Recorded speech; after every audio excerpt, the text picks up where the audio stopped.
Wait till you get a load of my rants. About a month ago, I did a review on Cloudland Canyon State Park, and I wasn't totally satisfied with it, so this is take 2. Check this second review out. I think it's a more honest review. Let me know what you think. When this park first opened in 1939 with a mere 1,900 acres, the only way to reach it was from Tennessee or Alabama. What? Georgia's Highway Department took care of that by building Highway 138, and it's a good thing too because this park has grown tremendously in popularity. The park has also grown. It now boasts 3,500 acres. I read somewhere that there were over 400,000 visitors to this park in 2021. Can any of our parks handle that kind of a crowd? Do we have the facilities and the staff?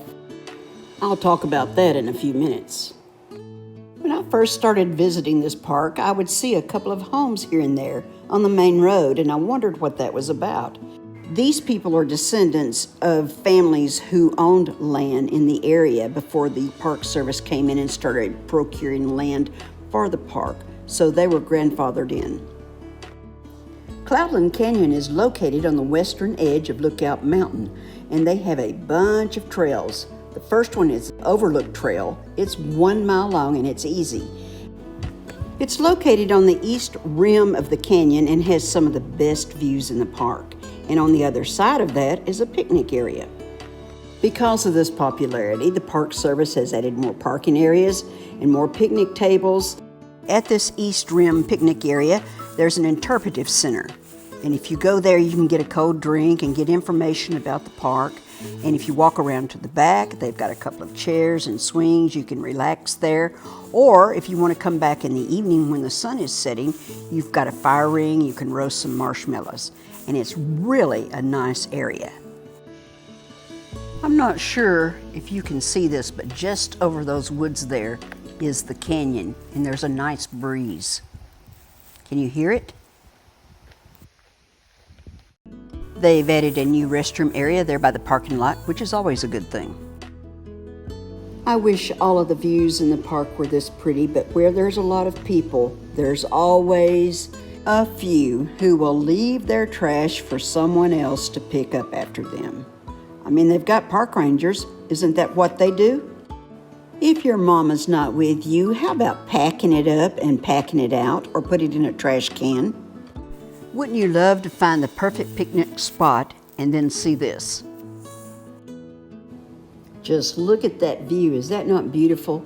Can you imagine it in the spring or even better in the fall? There's a lot of informational signs in the park, and this one speaks about the Cumberland Plateau on which the park sits.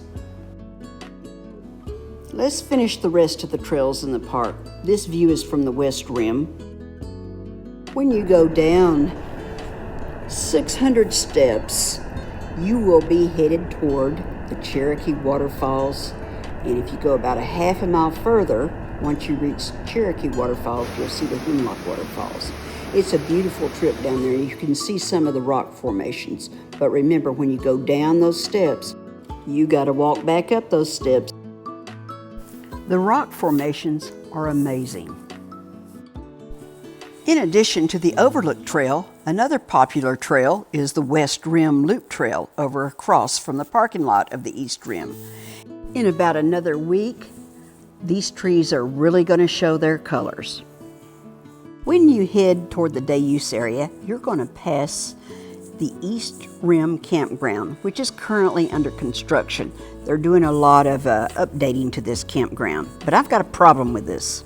One time, not so long ago, this was the main campground. I think it had something like 16 tent sites, but it was small, and now it's right next to the day use area. I mean, what were they thinking?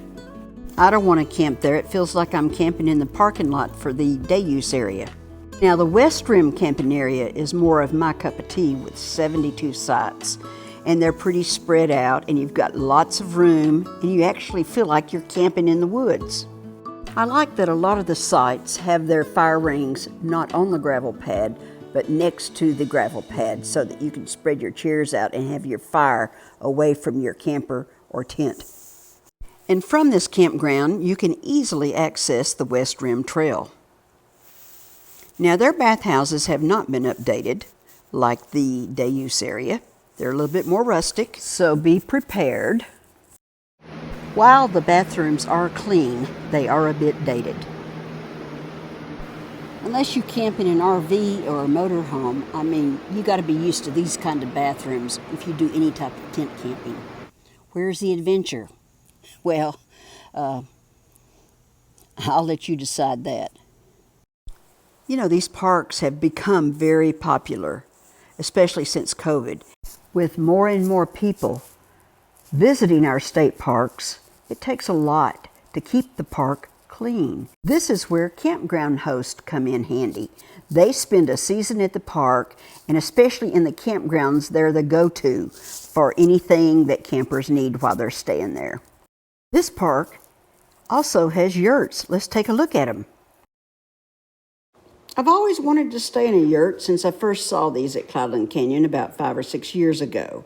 They are better than a tent. Not as expensive as a cabin, and you're sleeping off of the ground. You have a bed, you have a table in there, and it's air conditioned. You have an outside patio where you have Adirondack chairs. You have a back deck, you have a fire pit, and you have running water, but you have to walk down the hill to the bathhouse. And there's only one bathhouse in this yurt village of 10 yurts.